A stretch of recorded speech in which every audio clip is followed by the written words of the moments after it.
प्रेक्षक हो नमस्कार. कृष्ण जन्माष्टमीच्या तुम्हा सर्वांना मनापासून शुभेच्छा. कदंबसूल कुंडलम सुचारुगंड मंडलम वजांग्रनैक वल्लभम नमामि कृष्ण दुर्लभम. यशोदया समोदया सगोपया सनंदया युतम सुखैक्यदायकम नमामि गोप नायकम. याचाच अर्थ ज्याच्या कानामध्ये कदंब पुष्पांच्या कुंडल्या शोभतात, ज्यांचे कपोल हे अत्यंत सुंदर आहेत आणि जे वज्रांगनांचे एकमेव प्रिय असेच आहेत, अशा दुर्लभ श्रीकृष्णाला माझा नमस्कार. जे यशोदा मातेसोबत नंद महाराज आणि गोपांसोबत सतत आनंदाने वावरतात आणि जे सर्वांना केवळ आनंदच देतात, त्या गोकुळाच्या नायकाला श्री गोविंदाला वंदन करत आजच्या भागाची मी सुरुवात करते. आत्ता मी ज्या पवित्र ठिकाणी बसली आहे ते म्हणजे साक्षात भगवंत आणि भक्त यांच्या अद्वैत भक्तीची धारा असलेलं दक्षिण वृंदावन म्हणजेच प्रतिवृंदावन इतकं महनीय स्थान म्हणजेच श्री क्षेत्र गिरवी हे स्थान. इथे विराजिलेल्या श्री हरीची कथा, त्याचा इतिहास या विशेष कार्यक्रमातून आज आपण जाणून घेऊयात एका अलौकिक अद्भुत अनुभूतीतून.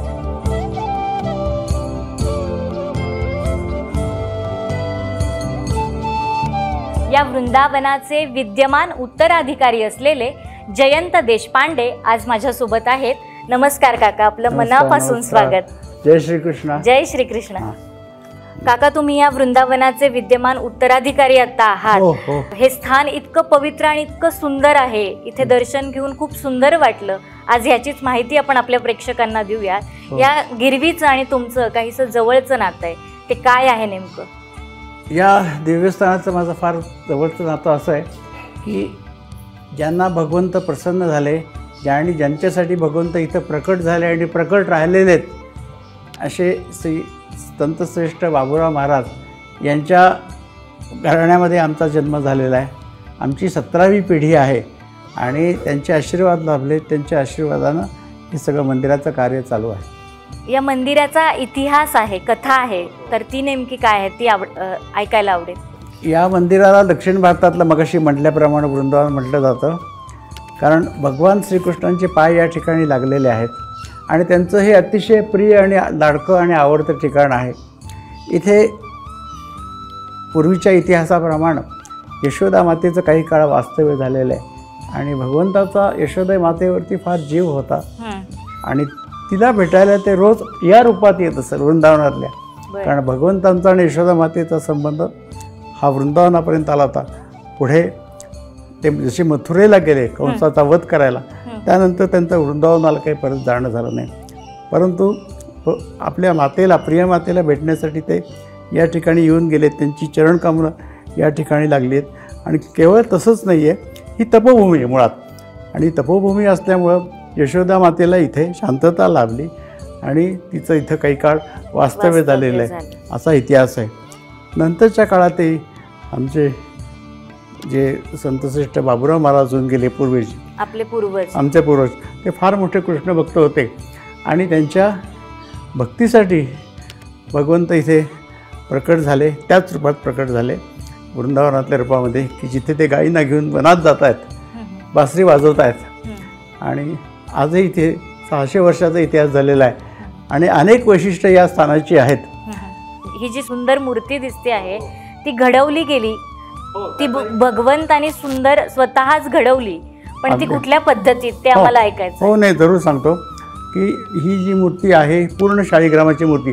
शाळीग्राम हे विष्णूचं रूप आहे आणि या मूर्तीची अनेक वैशिष्ट्ये आहेत. एक तर ही मूर्ती शिवपिंडीची जी साळुंका असते त्याच्यावरती उभी आहे, म्हणजे हरी आणि हर यांचं पूर्ण ऐक्य इथं दाखवलेलं आहे. हरिहर ऐक्य. नेहमी आपण असं म्हणतो गरुड हनुमंत पुढे उभे राहते, म्हणजे विष्णू पुढे, कृष्णा पुढे, रामा पुढे गरुड आणि हनुमंत असतात.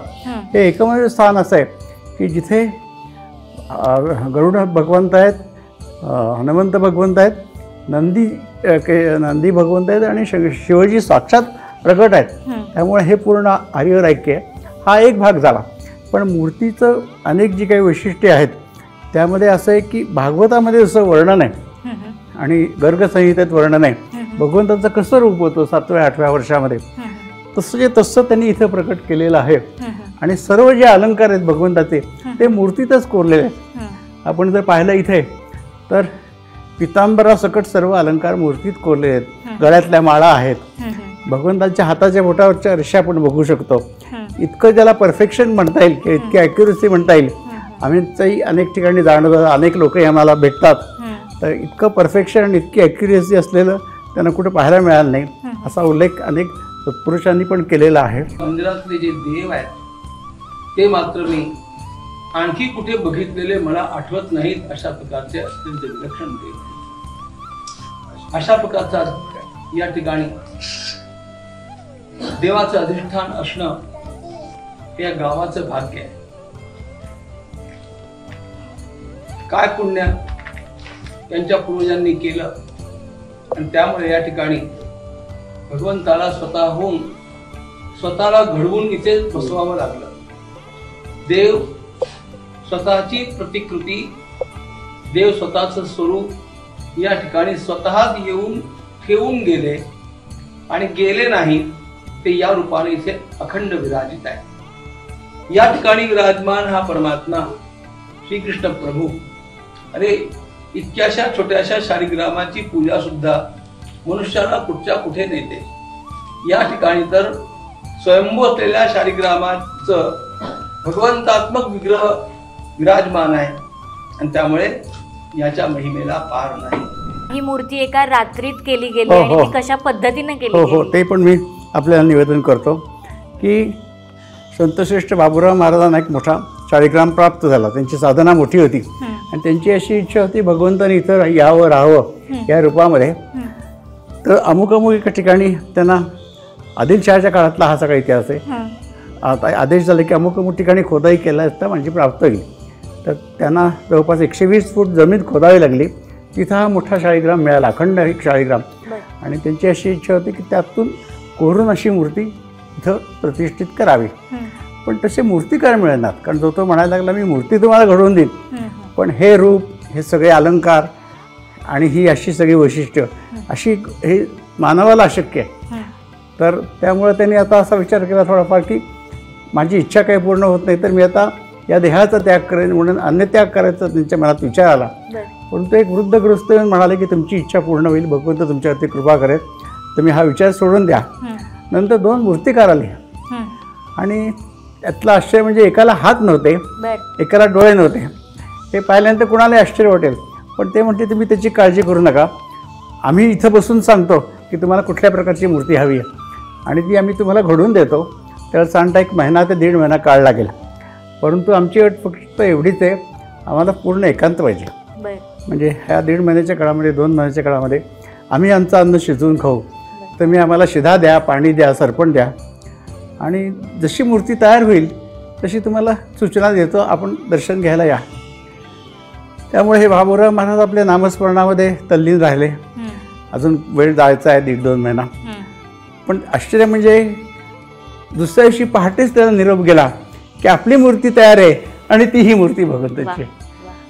तर हे कार्य भगवंतानंच केलेलं आहे, मनुष्य हे कार्य करू शकत नाही.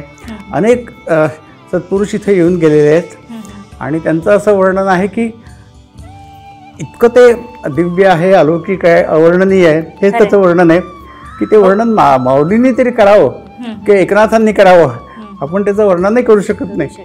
एवढी भक्ताच्या भक्तीसाठी भगवंतांनी स्वतःला गहाण ठेवलंय. अगदी बरोबर. ते काय नेमकं? ते असं सांगतो आणि गिरवीचा काय अगदी सांगतो की या दरम्यानच्या काळामध्ये आमच्या अनेक सत्पुरुषांच्या भेटी झाल्या, लोकांनाही गिरवीची माहिती झाली आणि त्यांनी आम्हाला असं सांगितलं साधना केल्यानंतर की गिरवी हे याचा अर्थ गहाण ठेवणे, हायपोथिकेट म्हणतो. तसं भगवंत आपल्या मातेच्या भक्तीसाठी, मातेच्या प्रेमासाठी माता इथं राहिली होती आणि बाबूराव महाराजांची खूप इच्छा होती की भगवंतांना कायम इथं राहावं. मी इकडे तिकडे कुठे जात नाहीची खात्री येतो की मी इथं गहाणच राहतो, म्हणजे कुठे जायचा प्रश्नच येत नाही. म्हणून ते गिरवी असं त्याचं नाव नामाभिधान पडलं. तर अशा रीतीनं आपण नेहमी म्हणतो किंवा काही काव्य आहेत, कौन कहते हे भगवान आते नाही गाते नाही, तर तसंच त्यापेक्षा काकणभर मोठा अधिकार बाबूराव महाराजांचा होता त्याच विषयावरती मिळते की बाबूरावांच्या मनाची अवस्था काय होती हे नेमकं आपल्याला आता नाही सांगता येणार, पण तुमच्याकडे तुम्ही जी मला पोथी वाचायला दिली, जे पुस्तक वाचायला दिलं, त्याच्यामध्ये असं म्हटलं आहे की बाबूरावांनी त्याच्यात त्यानंतर स्वतः समाधी घेतली आणि देव ज्या रूपात आले होते, तर एक विहीर आहे इकडे, तर तो काय प्रसंग आहे? हां, तर सांगतो ना. तर विहिरीचा विषय असा आहे की मूर्ती पाहिल्यानंतर बाबूराव महाराज अत्यंत प्रसन्न झाले. आपलं जीवनाचं सार्थक झालं, आपण कृतकृत्य झालं अशी भावना आली आणि त्यांनी सांगितली, मला जी काही शक्य ती बिदागी मी तुम्हाला देतो, पण फार मोठं कार्य केलेलं आहे. तर मूर्तिकार म्हणाले, आम्हाला त्याची आवश्यकता नाही, तुम्हाला संतोष झाला हीच आमची बिदागी आहे. परंतु खूप आग्रह केल्यानंतर ते म्हणाले की आम्ही आता स्नान करतो, भोजन करतो आणि मग चर्चा करू बाबा की काय घ्यायची का नाही, किती घ्यायची, कशी घ्यायची, केव्हा घ्यायची. तर ते स्नानासाठी म्हणून गेले आणि 600 वर्षापूर्वी स्नानाला गेलेले ते मूर्तिकार अद्यापही परत आलेले नाहीत. ती विहीर तिथंच आहे, त्या विहिरीचं पाणी कधीही आटत नाही, कितीही दुष्काळ पडला ते पाणी आटत नाही आणि त्या विहिरीचा तळ अजूनही दिसतो, इतकं पाणी स्वच्छ आहे. हे त्याचं वैशिष्ट्य आहे. तर नंतरच्या काळात काय झालं, बाबूराव महाराजांना आता लक्षात आलं, त्यांनी खूप शोध घेतला कुठं गेले काय गेले वगैरे. मग लक्षात आलं की भगवंतानं पांडुरंगानं आणि विठ्ठलानं हे कार्य केलेलं आहे, त्यामुळे आपण आता इथं मूर्तीची स्थापना करू. परंतु त्यांना भगवंताचा आदेश आला की तुझं कार्य आता पूर्ण झालेलं आहे, की होत आलं आहे, होण्यात जवळ आलेलं आहे, तेव्हा हे मूर्ती स्थापन करायची आणि माझ्याशीच विलीन होऊन राहायचं. माझ्याशी विलीन होऊन राहायचं म्हणजे काय, त्यांनी स्वतः संजीवन समाधी घ्यायचं ठरवलं आणि मंदिर बांधताना पहिल्यांदा त्यांनी संजीवन समाधीची व्यवस्था केली. तळघरामध्ये संजीवन समाधीची जागा त्यांनी बांधून घेतली आणि मग वरचा भाग बांधला गाभारा, जिथं आपण आता समोरच्या बाजूला बसलेलो आहोत आणि तिथे भगवान श्रीकृष्णांच्या मूर्तीची प्रतिष्ठापना, खाली त्यांची समाधी आहे, खाली त्यांची समाधी आहे.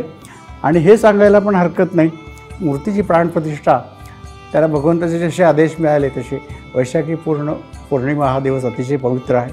अशा दिवशी त्यांनी शुभदिनी त्यांनी शास्त्रोक्तरित्या प्राणप्रतिष्ठा केली आणि नंतर दुसऱ्या दिवशी काही म्हणजे प्रतिपदेच्या दिवशी त्यांनी काही काळामधला गेला, तिथली व्यवस्था सगळी लावली मंदिराची आणि त्यांनी स्वतः संजीवन समाधी घेतलेली आहे. ती ज्येष्ठातल्या प्रतिपदेला प्रतिपदेला त्यांच्या समाधी दिन पाळला जातो. गाईला घेऊन वनात जाणारे आणि बासरी वाजवणारे हे श्रीकृष्णाचे लोभस रूप या मंदिरात जे दिसतंय, सुबक, सुंदर आणि जिवंत वाटणार आहे. तर या मूर्तीची वैशिष्ट्य नेमकी काय आहेत? हो, मग अशी आपला विषय निघाला, त्यामुळं त्याप्रमाणे ह्या मूर्तीचे सगळे अलंकार हे मूर्तीत कोरलेले आहेत. त्यामुळे पूर्ण जिवंत असं एक ते रूप आहे. आणखी आपल्याकडे ते पाहतायत, प्रसन्नतेने पाहतायत, कृपादृष्टीने पाहतायत, हे तर दिसतंच आहे. परंतु सगळे जे अवयव आहेत भगवंताचे हे एका प्रपोर्शनमध्ये आहेत. दंडाचा आकार, बोटांचा आकार, पायांचा आकार, हातांचा आकार, डोळ्यांचा, कानाचा, हे सगळे आकार हे जे काय त्यांना एका विशिष्ट प्रपोर्शनमध्ये, त्यामुळे ते साक्षात प्रकट असं भगवंताचं रूप आहे. इतकं त्यांनी त्यामध्ये लोभस हे केलेलं आहे की कर्णभूषण घालण्याचा मगाशी विषय आला होता, तर कर्णभूषण घालण्यासाठी त्यांनी छोटं छिद्र ठेवलेलं आहे. तर अशी अनेक वैशिष्ट्य आहेत आणि जे भगवंताच्या गळ्यात पुष्कळ माळा छोट्या छोट्या घालत होते, त्या माळांचंही दर्शन आपल्याला इथं ह्याच्यामध्ये होतं. नंतर या 2 गायी आहेत, या गायी आहेत, यांना फोटोमध्ये दिसत नाही परंतु समोरून दिसत नाही. या गायींना शेपटी पण आहे आणि म्हणजे एखादी गोष्ट प्रत्यक्षात आहे आणि इथं नाही असं नाही आहे. तसंच त्या गायींना आचळं पण आहेत. तर आणि ते अतिशय तळमळीनं, एकाग्रतेनं, समर्पित भावनेनं भगवंताकडे पाहतात. हां, याला जोडून मला असं ह्या मूर्तीकडे बघितल्यानंतर दिसलं मगाशी की शिवपिंडीवरती भगवंत उभे आहेत. हे तुम्ही जसं मगाशी म्हटलात की हरिहराचं ऐक्य आहे, अशी प्रतिमा कुठे बघायला मिळत नाही. तर भगवंत आणि खाली पिंड, तर त्याविषयी काय सांगाल? आपल्या सगळ्या वेदांच्यामध्ये म्हणा किंवा सगळं संत साहित्यामध्ये वगैरे वर्णन, पुराणांच्या मध्ये वर्णन आहे की शंकर म्हणतात मी सगळ्यात श्रेष्ठ विष्णूचा भक्त आहे आणि विष्णू भगवंत म्हणतात मी शंकराचा सगळ्यात शेवटचा भक्त आहे. हे एकमेकांच्या मुळाला एवढी प्रीती आहे. आमचं काही काळ उत्तरेमध्ये जाणारं, तिथं तर पद्धत अशी आहे की शंकरांना बेल प्रिय आहे, परंतु शंकरांना बेल वाहताना त्याच्यावरती रामनामाचा उल्लेख केला जातो. इतकं भगवंताला स्वतःच्या नावापेक्षा रामाचं नाव शंकरांनाही जास्त प्रिय आहे. त्यामुळं हे दोघांचं ऐक्य दाखवले. आणि कुठलाही मग नंतर पण तो विषय येईल, मी आपल्याला सांगणार आहे की भेदाभेदच्या पलीकडे जाणारा हा सगळा भाग आहे की वैष्णव वेगळे शैव वेगळे, हा भागच नाही. भगवत तत्व हे एकच आहे. ज्या 2 गोमाता इथे दिसत आहेत त्या पण कामधेनू आणि कल्पवृक्षांच्या रूपातल्या आहेत असं तुम्ही बोलता बोलता म्हणालात. तर याच्याविषयी, या गायींविषयी काय सांगाल? गायींच्या विषयी असं आहे की त्या अतिशय समर्पित आहेत, तळमळीनं पाहतात भगवंताकडे. आणि एकदा आम्ही ध्यानामध्ये हा प्रश्न भगवंताला विचारला होता की गायींना पायाशी आपल्या चरणांची वास कसा तिला काय कारण असावं. तर त्यांनी एक क्षणात त्याचं उत्तर दिलं. भगवंत म्हणाले, ह्या ज्या गायी आहेत ना त्या मला पूर्ण समर्पित आहेत, शरणागत आहेत आणि पूर्ण एकाग्रतेने माझ्याकडे पाहत आहेत. त्यांच्याकडे माझ्याशिवाय दुसरा काही विचार नाही आहे. तुम्ही असं करा, मी तुम्हाला माझ्या पायाशी घेतो. तर सांगायचा उद्देश काय की आपण भगवंताला शरण जावं, तो आपलं कल्याण करणार आहे, आपल्याला तो तारून नेणार आहे, हा त्यातला भाव आहे. आणि आपल्या तो तारून आपल्याला मोक्षपदाकडे नेणार आहे. पण त्यात लौकिकाची पण आपली जी बाजू जी काही असेल, अडचणी असतील, संकट असतील, त्यातून तो तारून नेणार आहे. तुम्ही आता म्हणालात की भगवंताशी बोललो, तर साक्षात श्रीकृष्ण तुमच्याशी आज देखील तुमच्या साधनेमुळे बोलता आहे. तुमची ती सेवा अखंड तुमच्या 17 पिढ्यांची आहे. तर साक्षात श्रीकृष्ण तुमच्याशी बोलतो हे खूप विशेष आहे. म्हणजे हे काय आहे आणि असे अनेक लोकांचे प्रश्न तुम्ही त्या माध्यमातून सोडवता आहात. तर हे अनुभव कसे आहेत? थोडक्यात सांगतो मी की जसं जसं मंदिराचं कार्य भगवंताच्या कृपेने घडत गेलं, हे मंदिर सगळं पडझड झाली होती कारण उत्पन्नाची काहीच बाजू नव्हती आणि कार्यक्रम वगैरे फारसे होत नव्हते, सेवा फारशी होत नव्हती. पण आम्हाला खूप वर्षापासून भगवंताची प्रेरणा होते, हे कार्य करायचं आहे आपल्याला, आपला जन्म यासाठी आहे. तर मग पण हे सगळं विस्कळीत वगैरे असं झालेलं होतं, काही करता येत नव्हतं. तर मग अनेक ठिकाणी आम्ही पारायण केली, अनेक अनुष्ठानं केली. आमचे सत्पुरुष सद्गुरू आहेत नाना महाराज तरणेकर, नंतर हे दत्त महाराज कळीश्वर यांची प्रार्थना केली, त्यांचे आशीर्वाद घेतले, त्यांचं मार्गदर्शन घेतलं. नंतर गाणगापूर, नरसोबावाडी, माणगाव, कारंजा अशा सिद्ध ठिकाणी अनेक अनुष्ठानं केली. इथल्या सत्पुरुषांचं मार्गदर्शन घेतलं आणि कार्य सुरू केलं. त्यांच्या कृपेने ते अनेक अडचणी येऊनसुद्धा पूर्ण झालं. आणि मग हळूहळू काय व्हायला लागलं की लोकांच्या काही अडचणी यायला लागल्या आणि त्यांचा जास्त कल हे सर्वसामान्य माणसांच्याकडे होता. गरीब माणसं, कमजोर माणसं की ज्यांना कुणाचा आधार नाही असा. 1 महिन्यापूर्वी माझी आणि काकांची पुणे येथे वासुदेव निवास येथे ओळख झाली आणि माझ्या मुलीचं ऑपरेशन ठरलेलं होतं. तिच्या जिभेला थोडंसं ट्यूमरसारखी छोटीशी गाठ झाली होती. तर ती काढायची म्हणले की थोडंसं आम्हाला काळजी वाटत होती सगळ्यांनीच, की डॉक्टरांनी थोडं निगेटिव्ह सांगून ठेवलं होतं की ती गाठ काढताना रक्तवाहिनीची गाठ होती, तर थोडंसं बोलण्यामध्ये प्रॉब्लेम येऊ शकतो जर जिभेचा भाग आहे तर, असं तसं. मग वय लहान आहे, मग त्यामुळे आम्ही थोडं काळजीमध्ये होतो. परंतु देशपांडे काकांची ओळख झाली आणि ह्या कृष्ण मंदिराचं सगळं महत्त्व कळालं. आम्ही कृष्णाला सगळं आमचं जे काही मनामधलं होतं ते सगळी प्रार्थना केली. त्यानुसार अगदी चमत्कार घडल्यासारखंच झालं की मुलीचं ऑपरेशन अतिशय व्यवस्थित यशस्वी पार पडलं. तिच्या कोणत्याही अवयवाला धक्का न लागता तिच्या जिभेची जी रक्तवाहिनीची गाठ होती ती निर्विघ्नपणे निघाली आणि आता मुलीची तब्येत एकदम छान आहे. हीच आम्हाला ह्या कृष्ण मंदिराची अनुभूती आलेली आहे. आम्ही गेली 10 वर्ष इथं सेवा करतो स्वयंपाकाची सोहळ्यामध्ये आणि जैन काका आणि काकूंमुळं आम्हाला हा सगळा म्हणजे अनुभव येतो आहे. योग आला त्यांच्यामुळेच. आणि आमचे म्हणजे कसं गेले 10 वर्ष आम्हाला चांगला अनुभव आलेला आहे ह्या गोष्टीचा, की सगळंच म्हणजे आर्थिक परिस्थिती म्हणा किंवा काय आम्हाला जे नव्हतं ते श्रीकृष्णाच्या सेवेमध्ये आम्हाला खूप काही मिळालं, की म्हणजे अपेक्षित नव्हतं ते सुद्धा आम्हाला झालं. मध्यंतरीच्या काळामध्ये कोरोनाचं संकट आलं आणि डॉक्टरसुद्धा खूप गांगरून गेले होते. त्यांनाही माहीत नव्हतं काय करावं, कुठलं औषध द्यावं, काय टेस्ट करावी. आपल्या प्रार्थनेनं आपण अनेक रुग्णांचे बरं केले, प्रार्थनेनं बरं केले, त्यांना काही मंत्र दीक्षा दिली आणि ते त्यातून बाहेर पडले. मग असं सुरू झालं की जसे करोनातून लोक बाहेर पडले तसे इतर आजारी कोणाकोणाचे समस्या यायच्या त्यावेळेस आम्ही त्यांना काही मार्गदर्शन करायचो, भगवंताला विचारायचो, प्रार्थना करायचो.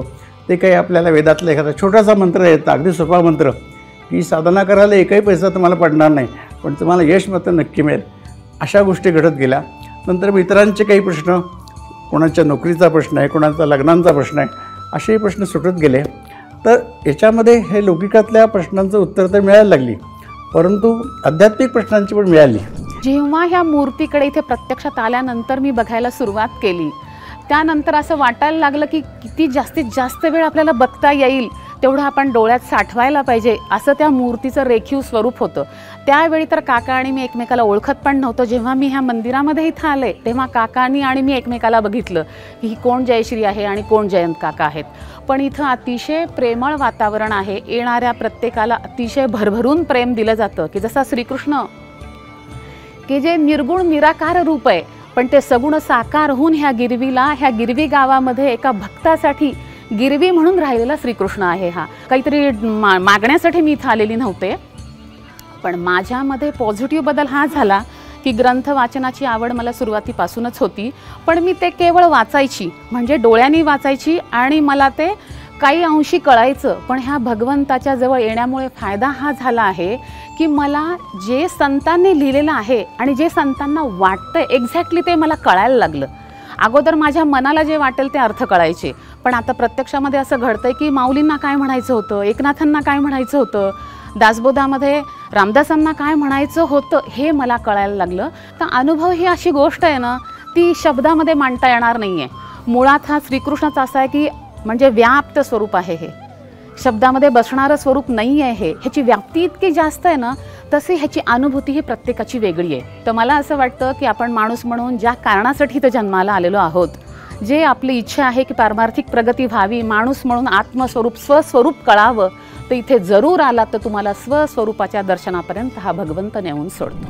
मित्रांनो, अतिशय विलक्षण अनुभूती आहेत. साक्षात परमात्म्याचा वास या ठिकाणी आहे असं सतत जाणवत राहतं. इथून मिळणारी ऊर्जा, इथून निघणारी स्पंदनं ही मनाला 7 चक्रांना भेदून जातं आणि कुंडलिनी शक्ती जागृत होण्यास सुरुवात झालेली आहे असा अनुभव येतो.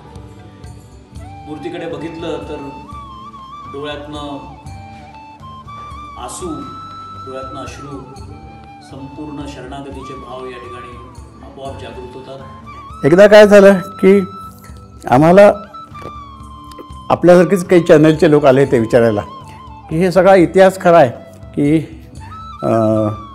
2 मूर्तिकार आले, एकाला हात नाहीत, एकाला डोळे नाहीत, पण याचा आध्यात्मिक अर्थ काय, सूक्ष्मातला काय अर्थ आहे. तर त्याचं उत्तर भगवंतांनी लगेच दिलं. तुम्हाला दिलं? मला उत्तर दिलं. ते म्हणाले की ज्याला हात नाही आहेत आणि डोळे आहेत ते ज्ञानमार्गाचं प्रतीक आहे. कारण माझ्याशिवाय मला जाणायला कोणी सक्षम नाही. माझे हात कसे आहेत, माझे डोळे कसे आहेत, माझं कान कसे आहेत, माझं पाय कसे आहेत, माझी दृष्टी कशी आहे, हे माझ्याशिवाय कोणी सांगू शकणार नाही. त्यामुळे ज्ञानमार्ग तिथं आला. आणि ज्याला हात आहेत आणि डोळे नाहीत ते कर्ममार्गाचं प्रतीक आहे. त्याला दिसत काही नव्हतं परंतु जे सांगेल त्याच्यावरती श्रद्धेने आणि निष्ठेने त्यांनी कार्य केलं, विश्वास ठेवून ते कर्ममार्गाचं प्रतीक आहे. आणि सगळ्यात आजच्या वर्षात ज्याला म्हणता येईल त्यांनी 6 म्हणता येईल की भक्तिमार्गामुळे ते इथं आले. त्यामुळे कर्ममार्ग, भक्तिमार्ग आणि ज्ञानमार्ग याचा संगम इथं पाहायला मिळतो असं त्यांनी आम्हाला सांगितलं. हा संगम तुम्ही सांगितलात पण श्रद्धा, सेवा, शरणागती याच्याशिवाय हे अशक्य आहे आणि तुम्ही ते कायम करत आलात.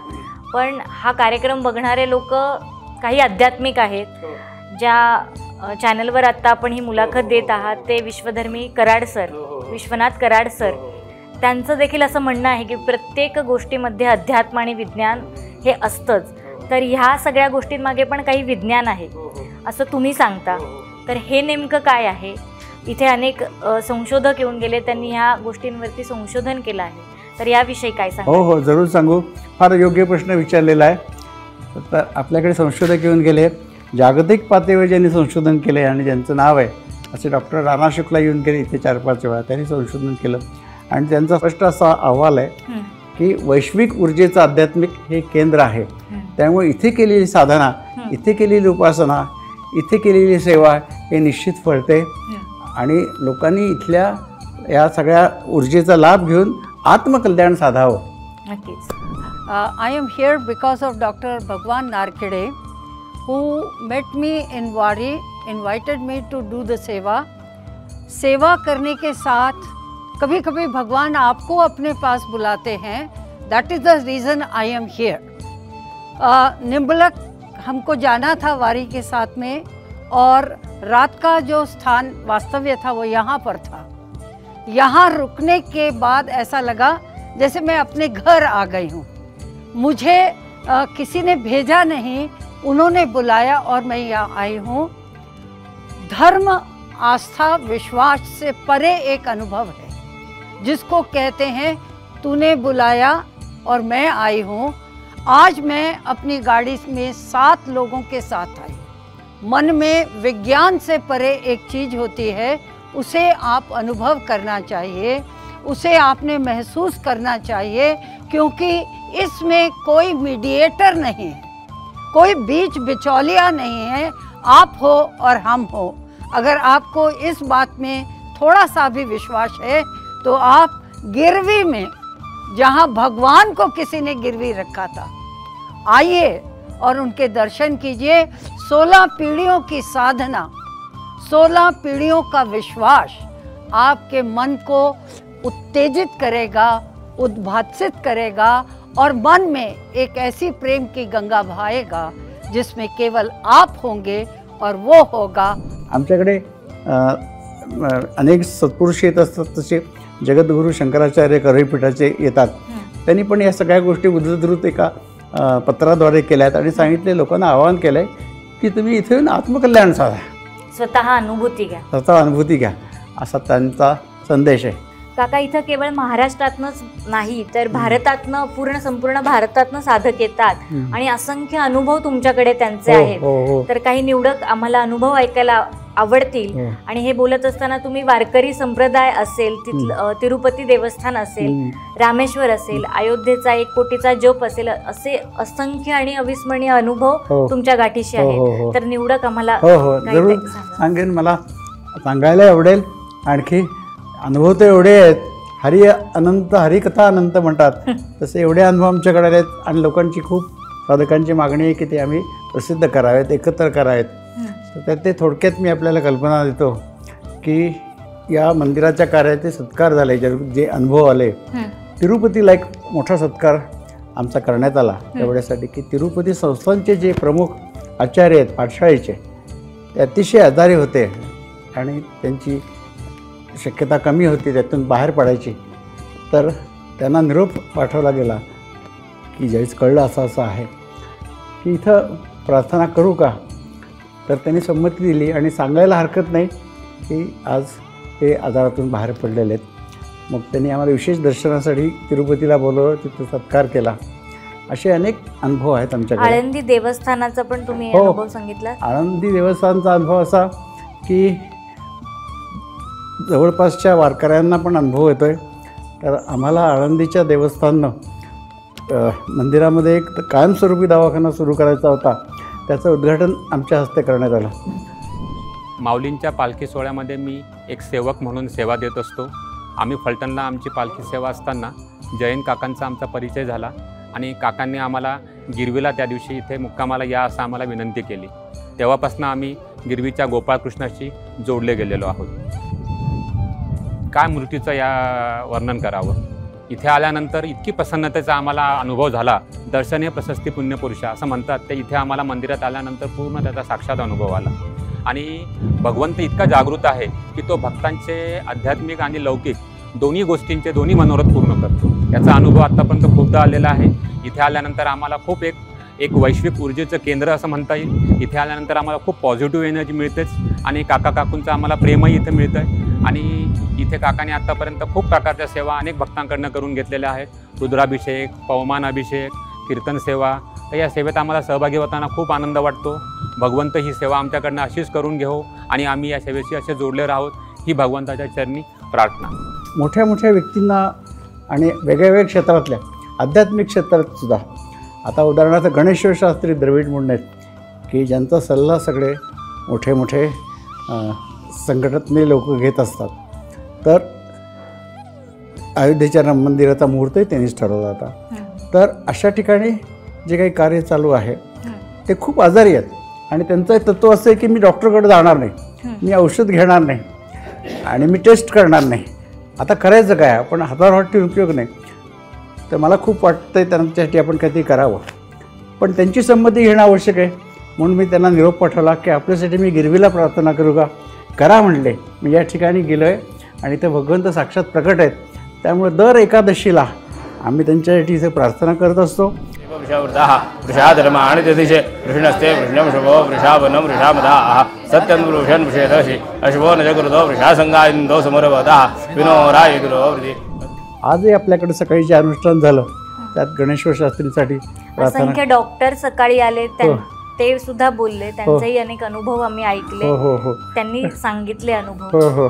तर असे अनेक असंख्य अनुभव आहेत.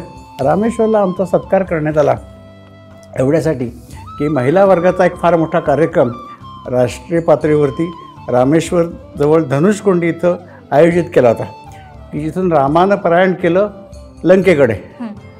तो 5:45 सूर्योदयाचा मुहूर्त ठरला होता आणि अचानक तिथे विजा चमकायला लागल्या आणि वृष्टी सुरू झाली. तो कार्यक्रम सगळा विस्कळीत झाला असता, कारण चारही बाजूने समुद्र होता. तिथं बसायला उभं राहायला काहीच जागा नव्हती. त्या आयोजकांनी आम्हाला विनंती केली, त्यांनी आम्हाला बोलूनही नेलं होतं आणि त्यापूर्वी त्यांना सरकारकडून काही ज्या परमिशन्स होत्या त्या मिळत नव्हत्या. मग त्यांचे आयोजक इथं आले, आम्ही भगवंताला प्रार्थना केली, सगळ्या त्यांना परवानग्या मिळाल्या. आणि सांगायचं म्हणजे आम्ही ज्यावेळेस भगवंताला सांगितलं की हे पावसाचं संकट टळलं पाहिजे, त्यांनी फार सुंदर वाक्य वापरलं. ते म्हटले विजा येत ना, विजांना त्यांचं काम करू दे, विजा चमकू देत, पण त्यांना मी विसा देत नाही. म्हणजे एकही पाऊस थेंब पाऊस पडला नाही. आणि म्हणून त्यांनी सायंकाळी आपला रामेश्वर इथं सत्कार केला गेला. अगदी अलीकडची गोष्ट सांगायची म्हणजे नरसिंहवाडी ही नरसिंहवाडी एक मोठं दत्तक्षेत्र, तिथल्या एक ब्रह्मवृंदांनी आमचा सत्कार केला. कारण तिथल्या ब्रह्मवृंदांना खूप ते एकनिष्ठपणे आणि शास्त्रोक्त पद्धतीने सगळं वेदांचं धर्माचं पालन करतात. पण त्यांनाही अनेक समस्या येत असतात, विवाहविषयक समस्या असतात आणि काही समस्या असतात, आरोग्याच्या समस्या असतात. त्याही त्यांच्यासाठी आम्ही काही मार्गदर्शन प्रार्थना करून उपाय शोधले. तर अशा प्रकारचे सत्कार होत असतात. ही सगळी भगवंताची कृपा आहे. पण मला तुम्ही विचारलं की तुम्हाला अनुभव कुठले खास वाटतात, विशेष वाटतात, आवडतात किंवा त्याचा उल्लेख करा वाटतो. मला सामान्य माणसांचे अनुभव जास्त आवडतात. खूप लोक येतात, त्यांना असं वाटतं की हा देव आपलाच आहे. आणि आमचे एक सातारचे बेगमपुरी नावाचे एक वकील होते, त्यांचा 2.5 वर्षाचा नातू स्पेनमध्ये अतिशय आजारी होता आणि त्या बिचाऱ्यावरती बायपास सर्जरी करायची वेळ आली. तिथल्या डॉक्टरांनाही पूर्ण शाश्वती नव्हती आणि करणं तर भाग होतं. तर त्यांनी आम्हाला प्रार्थना केल्यानुसार आम्ही इथं प्रार्थना केली आणि तो त्यातून सुखरूपपणे बाहेर पडला. इथं येऊन त्यांनी नमस्कार केला. असे अनुभव असंख्य अनुभव आमच्याकडे आहेत आणि ते असे जोडले जातात की काही वेळा कोणाला परदेशी जायची वेळ येते. आमच्या कर्वेनगरच्या एक साधनाताई म्हणून आहेत पुण्यातल्या, त्यांची मुलगी अमेरिकेला असते म्हणून ते गेले अमेरिकेला आणि ती खूप आजारी पडली आणि त्या म्हणते काही करा जयंत काका, पण काही याच्यातनं आम्हाला बाहेर काढा. तर मी त्यांना म्हटलं की आम्ही कृष्ण हा एकमेव हे आहे, तुम्हालाही कल्पना आहे, आम्ही त्याला प्रार्थना करू. आणि 2 दिवसातून ती त्यांची कन्या बाहेर पडली. आज सकाळी पण काही लोकांनी येऊन त्यांचे अनुभव सांगितलेत. असे अनुभव असंख्य आहेत. आणि हे सगळं कार्य कुठलीही अपेक्षा, एकाही पैशाची अपेक्षा न ठेवता भगवंताचा आदेश आहे लोकांना मार्गदर्शन करायचं, प्रार्थना करायची. त्यानुसार आम्ही करत आहोत. आमच्याकडनं भगवंत करून घेतो आहे आणि त्यामुळे एक परिवार असा जोडला गेलेला आहे. आणि त्यांना असं वाटतं की आम्हाला ते अगदी मुलामुलींसारखे आहेत. कित्येक जण मला बाबा असं या नावाने मला हाक मारतात. हो. आणि एक प्रेमाचा संबंध आहे. मला त्यातला एक उल्लेख असा करावा लागतो. एक शुभांगीताई जाधव म्हणून एक पुण्याला आहेत, तर त्यांनी जो अनुभव पटला त्यात लिहिला आहे की आम्हाला पितृत्व आणि मातृत्व हे जयंत काकांच्या ठिकाणी एकत्र मिळतं. पित्याची माया, पित्याचं प्रेम आणि आईचं वात्सल्यता हे आम्हाला त्यांच्याकडे मिळतं. हे मला खास उल्लेख करावासा वाटतो. तसंच शंकर महाराजांचे एक भक्त आहेत मुंबईला, पल्लवी रोगे म्हणून. त्यांना मी अद्याप भेटलेलो नाही, पण त्यांचा वाढदिवस होता आणि त्यांनी प्रार्थना केली शंकर महाराजांना की तुम्ही माझी जर सेवा मान्य करत असाल तर आज कोणाच्या तरी रूपाने मला तुम्ही आशीर्वाद द्या. तर मला एकदा केव्हा तरी आठवलं होतं की त्यांनी मला काही प्रश्न विचारला होता, म्हणून मी त्यांना फोन केला आणि सांगितलं की या ज्या प्रश्नाचं असं उत्तर आहे आणि शंकर महाराज आपल्यावरती कृपा करतील. तर त्या म्हटल्या की शंकर महाराजच तुमच्या मुखातून बोलले. असे अनेक प्रसंग घडत असतात आणि याच्यामध्ये असं आहे की कृष्णं वंदे जगद्गुरुम. संबंध जगाचा, विश्वाचा, ब्रह्मांडाचा हा गुरु असल्यामुळे आमच्याकडे सर्व सत्पुरुषांच्याकडे जाणारी मंडळी येतात. कुठलाही भेदभाव केला जात नाही. आमच्याकडे रामदास स्वामींचे भक्त, आमच्याकडे माधवीताई महाजन म्हणून एक आहेत की ज्यांनी समर्थांच्यावरती PhD केली आहे. रसिकाताई तामणकर म्हणून आहेत, त्यांनी समर्थांच्यावरती PhD सेवा केली. इथं कधीच आल्या नव्हत्या, परंतु ज्यावेळेस त्यांच्या घरात समस्या निर्माण झाल्या आणि त्यांनी मला कळवलं त्यावेळेस ताबडतोब उपचार आम्ही केले भगवंताकडून, त्याच्या कृपेनं. आणखी भगवंत म्हणले काही हरकत नाही, त्या इथं नाही असली हरकत नाही, पण त्यांचं त्या देवाकडून समर्थांच्याकडनं मला नमस्कार पोचतो ना. सर्व देव नमस्कारा केशवम प्रतिगच्छती. आणि समर्थ रामदास हा माझा लाडका भक्त आहे. स्वामी समर्थ हे पण माझे लाडकेच भक्त आहेत. त्याच प्रश्नाकडे मी येणार होते. गिरवी ही तपोभूमी समजली जाते आणि इथे अनेक ऋषी मुनींनी तप केले. अशा पवित्र ठिकाणी आज देखील ब्राह्म मुहूर्तावरती श्री स्वामी समर्थ असतील किंवा सद्गुरू शंकर महाराज असतील, हे सत्पुरुष दर्शनासाठी आजही येतात. आणि त्याचबरोबर आज देखील जी समाजात संत मंडळी म्हणून आपण ओळखतो, त्याच्यामध्ये एक नाव घ्यायचं झालं तर स्वामी गोविंद देवगिरींचं तुमच्या तोंडून नाव मी ऐकलंय. तर हे सगळी मंडळी आजही इथे दर्शनाला येतात. साक्षात देव देखील देवाचं दर्शन घ्यायला येतात. ही खूप मोठी गोष्ट आहे. तर हे ऐकण्यासाठी नक्कीच मी उत्सुक आहे. हो. विषय असा आहे की डॉक्टर नम्रता म्हणून एक स्वामी समर्थांच्या भक्त होत्या. त्या 3 महिन्यापूर्वीच गेल्या. त्यांनी 41 वर्ष स्वामी समर्थांच्यावरती संशोधन आणि अभ्यास केला होता आणि त्यांनी 9 खंड प्रसिद्ध केले. त्यातल्या एका खंडात त्यांनी उल्लेख केलेला आहे की आम्ही गिरवीला जायचं असतो. होय, आम्ही गिरवीला जात असतो, रोज ब्रह्ममुहूर्तावरती दर्शनासाठी येत असतो. अशी प्रचिती स्वामी समर्थांनी त्यांच्या भक्तवर्गाला दिलेली आहे. तसेच योगीराज शंकर महाराज हे इथं 1941 साली 2 वेळा येऊन गेले. अशी प्रचिती आम्हाला त्यांच्याबरोबरच एक जे आले होते त्यांचे एक स्नेही, पारमार्थिक स्नेही, यांनी इथे येऊन आम्हाला सांगितली. त्याचा व्हिडिओ पण आपल्याकडे उपलब्ध आहे. तर सांगायचा उद्देश काही सत्पुरुष येत असतात आणि या भगवंताचं वैशिष्ट्य हेच आहे की सर्व समावेशक असा येतो. तो शंकराचा भक्त असला, देवीचा भक्त असला, गणपतीचा भक्त, सर्व देव नमस्कारा. त्यामुळं तिथे वंश, जात, वर्ण, रंग, भाषा कुठलाही भेद नाही आहे. हा जो विश्वशांतीचा मगाशी आपला उल्लेख निघाला होता विषय, की विश्वशांती म्हणजे काय शेवटी, की प्रत्येक चराचरामधल्या भगवंताच्या अंशाकडे पाहून त्याच्या कल्याणासाठी, त्याच्या आनंदासाठी प्रयत्न करणं, हा विश्वशांतीचा संदेश देणारच हे चॅनल देखील आहे. हे चॅनल आहे. आणि त्या चॅनलवरती मला हा भाग सांगायचा की या स्थानातून सगळ्या भेदाच्या रहित आणि भेदाच्या पलीकडे जाऊन लोकांना अंतिम शांती देण्याचा आणि अंतिम त्यांचं कल्याण साधण्याचा प्रयत्न केला जातो. हे आमच्याकडे लिखित जपाचं जे काही प्रकल्प होता, शेवटी त्याची निष्पत्ती अशी आली की ते अयोध्येच्या राम मंदिराच्या भूमिपूजनामध्ये एक समर्पित झालं. म्हणजे आज एक गिरवीसारखं छोटं आणि त्या मनानं अप्रकाशित असं ठिकाण, पण इथली जपाची सेवा रामानं तिथं आमच्याकडनं मान्य केली. तर अशा अनेक गोष्टी घडत आहेत. फलटण जवळचं गिरवी हे छोटंसं गाव तुम्ही म्हणताय, पण ह्या गाव जरी छोटं असलं तरी इथल्या लोकांचं मन खूप मोठं आहे. इथले ग्रामस्थ देखील तुमच्या सोबत हक्कानं पाठीशी आणि पदोपदी तुमच्या सोबत आहेत. तर या गिरवी गावाचे देखील अनेक प्रश्न या मंदिराच्या माध्यमातून सुटलेत. हा गाव पावसाचं दुर्भिक्ष असलेला होता, पाण्याचं दुर्भिक्ष, आणि टँकरवरती ही इथली सगळी जीवनचर्या चालायची काही 20-1 वर्षापूर्वी. पण इथं आम्ही भगवंताला प्रार्थना केली, इथं अनेक वैदिक अनुष्ठानं केली, आज पण जशी केली, पर्जन्य सुक्त केलं. त्याचा परिणाम असा झाला की हा भाग टँकरमुक्त झालेला आहे. तसेच अनेक लोकांचे नोकरीचे, आजारपणाचे, हॉस्पिटलायझेशनचे असे प्रश्न सुटलेले आहेत. त्यामुळं गेल्या 2 वर्षापूर्वी इथल्या गिरवीच्या ग्रामपंचायतीने आमचा उपगतांचा सत्कार केला. हा सगळा मला मोठा म्हणजे तिरुपतीचा सत्कार हा तर आहेच आहे, भूषणावं आहे, परंतु या गिरवीच्या ग्रामस्थांनी केला. आणि तसाच 3 वर्षापूर्वी वारकरी समाज जो आहे त्याने आम्हाला जीवनगौरव समाजभूषण पुरस्कार दिला फलटणला. की ती छोटी छोटी माणसं आहेत वारकरी पंथातली, म्हणजे कोणी मूलमजुरी करणारे असतील, कोणी शेती करणारे असतील, कोणी शिंपी काम करणार असेल, कोणी शिक्षक असतील म्हणा, किंवा कोणी सुतार काम करणार असेल, या सगळ्या लोकांना असं उत्तम अनुभव आले आणि त्यांचं लौकिक कल्याण झालं, लौकिक समस्या त्यांच्या सुटल्या नामस्मरणाच्या मार्गातून.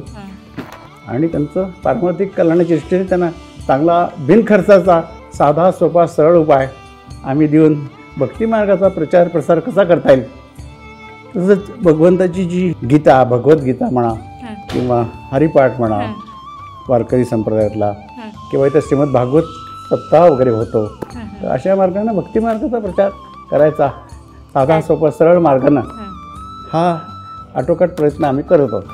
अध्यात्म झालं, शास्त्र पण झालं.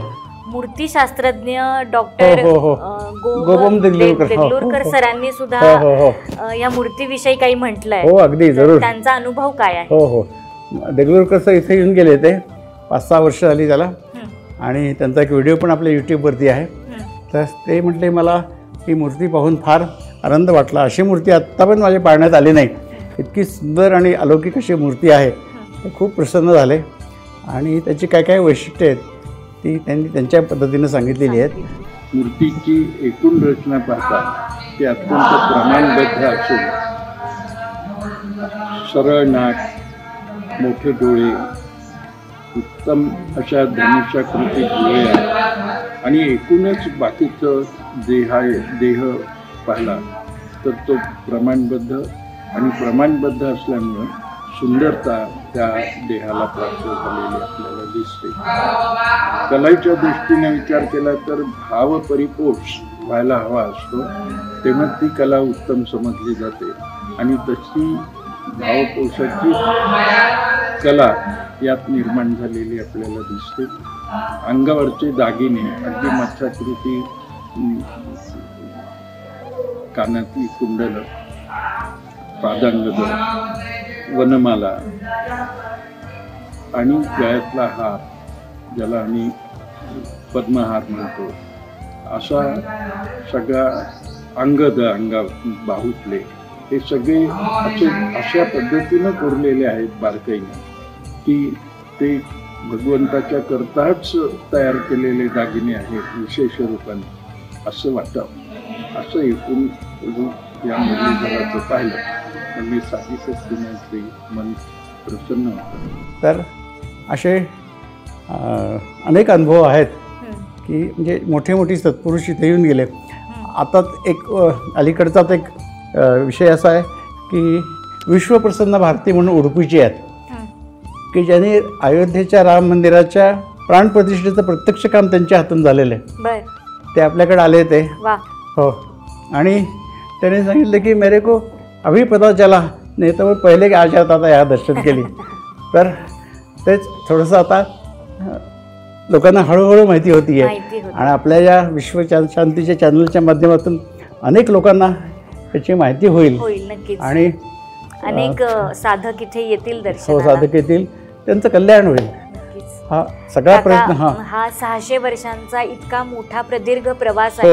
तुमच्या अनेक पिढ्या निष्ठेनं इथे सेवा करतायत आणि आज देखील हे व्रत तुम्ही चालू ठेवताय. या सगळ्यामध्ये तुम्हाला असंख्य अडचणी आल्या हो हो असतील, हो अनेक चढ उतार ह्याच्यामध्ये झाले. हो, हो, हो. मंदिर हे खूप जुनं असल्यामुळे याची पडझड झाली, तुम्ही अगदी, मगाशी जसं अगदी, हो. सांगितलं. हो. हे सगळं चालू आहे ते केवळ त्या परमात्म्याच्या, भगवंताच्या हो, कृपेनं. कृपेनं. तर काका, मंदिराच्या या उत्कर्ष अवस्थेचं भाग्य आपल्याला लाभलं, हो. म्हणजे जीर्णोद्धाराचं हो, काम हो, आपल्या हो, हातून हो. झालं. तर हो. पंचक्रोशी ते पंचखंड हं. हा प्रवास कसा होता? प्रवास अतिशय आनंददायक होता. अडचणी होत्या नाही असं नाही, पण भगवंतावरती पूर्ण श्रद्धा होती, विश्वास होती आणि आहे. आणि त्यामुळे भगवंत साक्षात आज देखील तुमच्याशी बोलतो आणि तुमच्या सोबत आहे आणि सोबत लोकांच्या आहे. समस्या देखील सोडवतो. हो, सोडवतो आणि त्याच्यावरती पूर्ण विश्वास आहे आणि तोच पुढची वाटचाल करणार आहे. नक्कीच. म्हणजे काका साक्षात पांडुरंग आणि श्रीकृष्ण प्रत्यक्ष मूर्तिकाराच्या रूपामध्ये इथे प्रकट होऊन हो. जे रूप आपण बघतोय हो, हो, हो. भगवंताचं, हो, हो. ते तुमच्या सदैव पाठीशी आहेच. हो हो आपल्याला तो आशीर्वाद कायम आहेच. हो हो मंदिराला घेऊन या. पुढच्या काळामध्ये आपल्या काय हो योजना हो आहेत? हो योजना अशा आहेत. एक तर म्हणजे मागं म्हटल्याप्रमाणे की गोपीभाव समर्पित करून इथं जे येणार आहे त्यांना तर त्याचा लाभ होणारच आहे. पण पुढच्या योजना आम्ही अशा विचार करतो आहे की इथे एक छोटीशी वेदपाठशाळा सुरू करावी, बरं. ज्या योगे रोज वेदांचं पठण होईल. कारण वेदो वेदविद वेदन्यो वेदांगो वेदविद कवी असं भगवंताला आपलं वर्णन केलं. त्यांना वेद अतिशय प्रिय आहेत. प्रिय आहे. आणि गोशाळा, भगवंताला गाई ह्या गोमाताच त्याला समजलं जातं, त्या अतिशय प्रिय आहेत. तो विचार आहे. आणि सुदैवानं हे जे सामाजिक कार्य आहे मंदिरातर्फे जे सर्वसामान्य लोकांसाठी केले जाते त्याची नोंद घेऊन इन्कम टॅक्स विभागाने आता आम्हाला ATGची सवलत दिलेली आहे. त्यामुळं भक्तवर्गांनी आम्हाला जर आर्थिक योगदान दिलं तर त्यांनाही त्यात त्यांचे कल्याण साधेल, त्यांनाही सूट मिळेल, मंदिरालाही आर्थिक मदत होईल. अशा रीतीने हे कार्य होऊ शकतं. इथे अनेक सेवा सुरू असतात आणि ज्यांना इथे यायचं आहे, सेवा करायची आहे किंवा काही वेगळे कार्यक्रम करायचे आहेत, सहभागी व्हायचं आहे तुमच्यासोबत, तर नेमकं त्यांनी कसं सहभागी व्हावं? हो, बरोबर आहे. इथं अनेक कार्यक्रम होतात. त्यातलाही काही कार्यक्रम निवडक असे आहेत की गीतापठण होतं. आमचा गीता धर्म मंडळातलाही पुण्याचं त्यांचं मोठं कार्य संपर्क असतो आणि ते मंडळी इथून गीता पठणाची सेवा करतात. विष्णू सहस्रनामाची आवर्तनं होतात. एक मिरजेच्या एका सत्पुरुषांनी 13 कोटी विष्णूचा प्रकल्प केला. त्याला त्यांनी आशीर्वाद इथून मागितले होते, आम्ही पोचवले होते. हरिपाठाची सेवा केली जाते. ज्ञानेश्वरी पारायण दर वर्षी होतं. अशा अनेक प्रकारे अन्नदानही होतं. संबंध या मंदिर परिसरामध्ये प्रसाद महाप्रसादाचं वाटप होतं. तर फक्त या ज्यांना इथं यायचं आहे त्यांनी आमच्या संपर्क नंबरावरती संपर्क करावा आधी आणि मग यावं. आपण कारण रोज इथे नसता, हो, मी रोज नसतो. मी माझ्या वय आणि इतर प्रकृतीच्या कारणासाठी इथं थांबू शकत नाही कायम, पण वर्षातले महिन्यातले 3-4 दिवस इथं असतो. तुम्हाला संपर्क करून लोकांनी इथे संपर्क करून यावं. आणि आणखी एक सांगायचं म्हणजे मंदिराला सगळं आधुनिक विज्ञानाची जोड देण्यासाठी यूट्यूब चॅनल, वेबसाईट, फेसबुक या सगळ्या गोष्टी सुरू करण्यात आल्या आहेत. मुख्य असा उद्देश आहे की लोकांनी इथे येऊन सेवा करावी, दर्शन घ्यावं, भगवंताला प्रार्थना करेल. तुमचं निश्चित तुम्हाला निष्पत्ती ही होणारच आहे. नक्कीच. हे काका सगळं खूप अविस्मरणीय आहे आणि या सगळ्यासाठी माझ्याकडे शब्द अपुरे आहेत. ह्या सगळ्याबद्दल हे अवाक करणार आहे. 600 वर्षांचा हा इतिहास, 17 पिढ्यांचा हा वारसा आज आपण ज्या निष्ठेनं जोपासत आहात हे ऐकताना साक्षात श्रीकृष्ण आपल्यावरती प्रसन्न आहेत आणि समाजात उच्च नीच, धर्म, जाती, भेद हे सगळ्याच्या पलीकडे जाऊन ते आपल्या माध्यमातून समाजाचा कल्याण आणि उद्धार करतायत. तर हे आज अनुभवता आलं. या सगळ्याबद्दल काका मी शेवटी इतकंच म्हणेन की मेघाप्रमाणे श्यामल वर्ण ज्याचा, पितांबर शोभते कटीस त्याच्या, कमलासम ज्याचे नयन, वेणू 2 करी धरून, अधरामृतावर बासुरी ठेवून, सप्तसूर वेडावती, वैजवंती माळ शोभे, गळ्यात बाजूबंद दिसती दंडात, पैंजण शोभे पायात, आरक्त तळवे देवांचे, गायीसह आला धावून, भक्तांचे करण्या कल्याण, गायी झाल्या तल्लीन, रूप तुझे पाहता श्रीहरी, नमन तुला श्रीहरी, नमन तुला श्रीहरी. जयंत देशपांडे काका, तुमचं हे कार्य खूप खूप मोठं आहे. हे एका सत्पुरुषाचं, संतांचं कार्य आहे. आज ज्या समाजाला ज्याची गरज आहे ते कार्य तुमच्या माध्यमातून भगवंत करून घेतोय. तुम्हाला खूप खूप मनापासून आभार तुमचे की तुम्ही इतकी सुंदर माहिती सांगितलीत आणि तुमची ही जी सेवा आहे त्या सेवेला आमच्या सगळ्यांचा मनापासून नमस्कार. आज आपण इतकी सुंदर माहिती दिली त्याबद्दल विश्वशांती दर्शनच्या वतीनं मी तुमचे मनापासून आभार मानते. धन्यवाद. गोपाल कृष्ण भगवान की जय. कल्याणमस्तु. सर्वांना आशीर्वाद.